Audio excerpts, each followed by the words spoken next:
de sigilen bɛ jamana kɔ kan I b'a fɛ ka I sen no tunga lafiya ka projet kura o la o projet dɔ de u bɛna cité ni ka o de jɔ tungarangew ye banakɔrɔnikaw olu fɛ yen nɔ cité min ni a bɛna jɔ hectare 1 o de sanfɛ hectare min yɛrɛ ni ale lamunumunen don so 20 o de bɛna jɔ cité in kɔnɔna la a so 20 bɛɛ n'i ka yɔrɔ de don a kɔnɔna la denmisɛnw ka kulonkɛ yɔrɔ b'a kɔnɔna la fiɲɛ sama yɔrɔ b'a kɔnɔ ka taa se farikolo ɲɛnajɛw olu ma o bɛɛ bɛ cité in o kɔnɔna la cité in yɛrɛ parcelle 1 o ye titre foncier de min n'ale musaka ye sɛfɛ wari 4,000,000 ani 100,000 ye I bɛ se ka a sara yɔrɔnin kelen walima I bɛ se ka sara san 1 kɔnɔna la walima ka taa se kalo 18 o ma n'i tilali I ka terrain o sarali la sa I bɛ se ka I ka so jɔ ka kɛ villa hakɛlama ye walima I bɛ se ka jɔ ka kɛ étage ye tunga lafiya ma olu ka bolo kan n'i ka wari yɛrɛ bɛ I bolo I bɛ se ka I ka so jɔ I kelen ye walima ni wari t'i bolo fana o yɔrɔnin na I bɛ se ka I sen no tunga lafiya ma olu ka tɔn o la n'an b'a fɔ ma nanzarakan na n'an b'a fɔ ma ko tɔntin tunga lafiya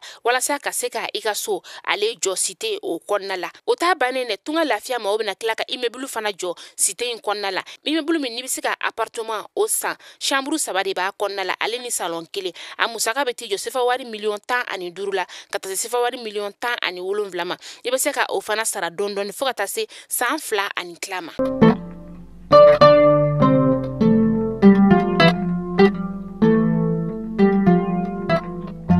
septembre kalo tile 29 ye san 2022 an bɛ aw bɛɛ lajɛlen fo yan fo aw sigiyɔrɔ la Mali kɔnɔ yan ka taa se Mali kɔkan ma aw minnu bɛ anw ka kunnafoni ni ka ale lajɛ sanga a n'a ka wagati Mali kunnafoni.net ale jabaranin kan ni y'o waati seli a y'aw bisimila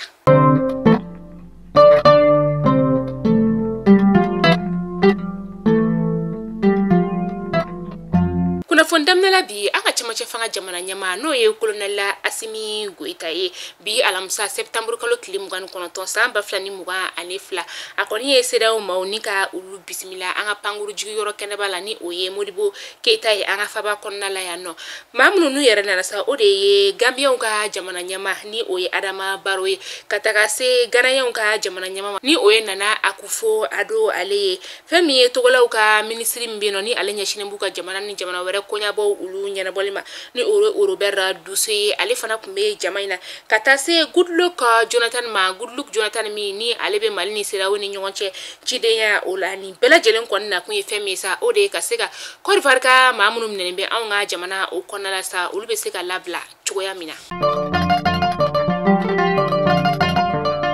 an ka cɛmancɛ fanga jamana marabagaw kɔni sɛbɛnfura ni ka o bɔ kunun ni y'a yira ka fɔ ko CEDEAO maaw kɔni ye sigili kɛrɛnkɛrɛn min ni ka ale kɛ septembre kalo tile 22 tɛmɛnen New York kaw ka jamana o kɔnɔna la sa min n'u y'a sigili kɛrɛnkɛrɛnnen yɛrɛ kɛ Mali ale ni Laginɛ tɔgɔya la sa u y'a yira ka fɔ ko fɛn min ye u ye ɲangili min ta ka Laginɛ ale sɛgɛrɛ ko an ka jamana kɔni sen tɛna ye ni ɲangili na ka sababuya kɛ u ka ɲangili ninnu kɔni bunahadamadenya ɲangili o tɛ u ka ɲangili ninnu bɛ tɔɔrɔ de ta ni ka ɲɛsin jamana kɔnɔdenw olu ma ko ka sɔrɔ fɛn min ye CEDEAO ka baara ye ale ɲɛsinen tɛ o ma CEDEAO kan ka fɛn min kɛ o de ye ka se ka jamana kɔnɔdenw ni ka dɛmɛ don olu ma ani basigi bɛ se ka na cogoya min na jamanaw olu kɔnɔna la nka ni si tɛ CEDEAO ale ka laɲini ye o de la sa anw ka jamana kɔni ale sen tɛna ye ɲangili min n'u y'a ta ka ɲɛsin Laginɛ ma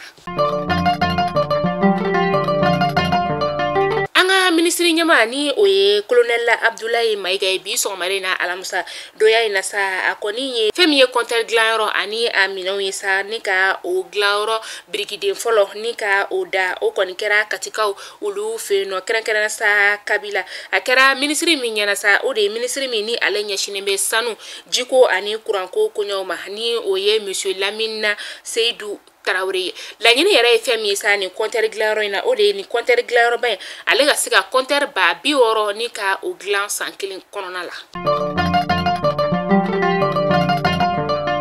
be tile dama bɔ bi an ka faba kɔnɔna la yan nɔ kurantigɛ kɔni ale bɛ ka maaw ni ka olu degun kosɛbɛ o de la sa fɛn min ye Côte d'Ivoire kaw ye sa bɛɛ b'a kalama ka fɔ ko Côte d'Ivoire kɔni ni Mali jɛlen no kuran fan dɔ o la ne o de la sa maliyɛndenw kɔni bɛ ka u boloden kɔni ni ka ale sin Côte d'Ivoire la ka fɔ ko Côte d'Ivoire de kɔni bɛ ka kɛ sababu ye ni kurantigɛ banbali ale kɔni daga sigilen don anw da la ka sababuya kɛ u kɔni y'a yira ka fɔ ko kuran min kɔni n'anu jɛlen don a la k'u bɛna o minɛ anw ka jamana o la ka sababuya kɛ u ka maa minnu minɛnen bɛ anw ka jamana o kɔnɔna kɔnɔna la yan nɔ Côte d'Ivoire kaw mani bila da grindala de u kɔni ye kunnafondilaw ni ka ulu wele u kilale u ka conseil des ministres ale la sa araba tɛmɛnen n'o bɛnna septembre kalo tile 28 o ma u ka jamana ka kuma lase la ale kɔni y'a yira k'a fɔ ko Côte d'Ivoire kɔni sen tɛ Mali ka nin kurantigɛ banbali ale la nin wagati na ni maliyɛnw yɛrɛ bɛ ka Côte d'Ivoire kɔni jalaki ni ka se o yɔrɔ ma ko fɛn wɛrɛ bɛ sɔrɔ an ka kurantigɛ ko la min kɔni tɛ olu ta olu kɔni b'a dɔn k'a fɔ k'olu ka maaw kɔni minɛnen don an ka jamana kɔnɔ kabini juillet kalo tile 10 tɛmɛnen san 2022 ko nka olu sen tɛ an ka nin kurantigɛ nɔ ye ka bɔ Bamakɔ ni ka se Kayi ni wagati na a kelen bɛ gɛlɛyaba ye dugutagalaw olu bolo ka sababuya kɛ sira ale sɛbɛkɔrɔ tiɲɛnen don Bamakɔ ni Kayi ni ɲɔgɔn cɛ sa kilomɛtiri 618 ni buruburu 3 o de don fɛn min ye dugutagalaw ye n'olu kɔni donna bolimafɛn kɔnɔ ka ban u ni dusumakasa o de bɛ ɲɔgɔn na sira tiɲɛ kojugu o fɛ a jateminɛla k'a fɔ ko fɔlɔ ka bɔ Bamakɔ ni ka taa Kayi i bɛ lɛrɛ 10 ani miniti 28 ni ka o de kɛ sira la nka sisan i bɛ lɛrɛ 15 ni ka o de kɛ sira o la ni kɔni bɔra Bamakɔ ni Kolokani ni ɲɔgɔn cɛ ka ban ka sababuya kɛ o sira kɔni dilannen kuranin don n'o kɔni banna ka ban fo ka taa fɔ k'i sera Kayi sa i ni degun o de don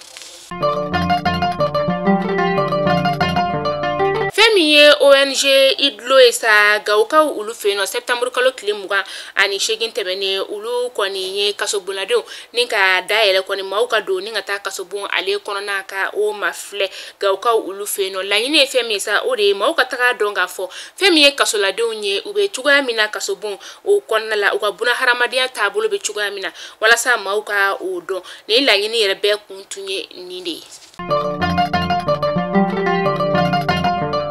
Mali kunnafoni jabarani lajɛbɔ aw kulo garisɛgɛ kɛra nin kunnafoni damadama de bi alamusa donya na ni k'a da u kelen-kelenna bɛɛ lajɛlen kulo kan ni ala m'an ka jɔnya jɔ an na aw ni ne an bɛ ɲɔgɔn sɔrɔ nɔ sini inshallah kunnafoni kuraw olu kɛnɛ kan tunga lafiya de anw ka kunnafoni ale jukɔrɔma don dɔ b'a ye tunga lafiya min ni a nana tungarankew olu lafiyali kama sojɔ ko o la e maa min de bɛ tunga fɛ sa ko terrain bɛ i bolo i ka terrain ko titre foncier de don walima permis d'occuper de b'a la i t'a dɔn i bɛna terrain i b'a jɔ cogo cogo tunga lafiya ma olu wele u b'i ka sojɔ k'a d'i ma damu ani lafiya kɔnɔna la ka sɔrɔ i dama don kuma misɛnnin na i ma tɔɔrɔ i ma fosi tunga lafiya de bɛ se ka o k'i ye wa kana jɔrɔ tunga lafiya ma u ka baara bɛ kɛ tilennenya ale ni jɛlenya o de kɔnɔna la k'a sababuya kɛ u ka baara o baara a bɛ kɛ seere o de fɛ yen nɔ a bɛ taa bolonɔbila sɛbɛnni k'o kɛ seere fɛ yen nɔ n'an k'o ma ko notaire fo ka taa fɔ ko baara kuncɛra aw ni tunga lafiya ma aw ni ɲɔgɔn cɛ a sɛbɛnfura bɛ mara notaire ale de ka bolo kan ni baara banna wagati min na aw ni tunga lafiya ma aw bɛ k'an bɛɛ da ɲɔgɔn ye o b'a sɔrɔ danaya ale tɛmɛna aw ni ɲɔgɔn cɛ tunga lafiya tungarankew ka lafiya de don aw k'an bɛn sini inshallah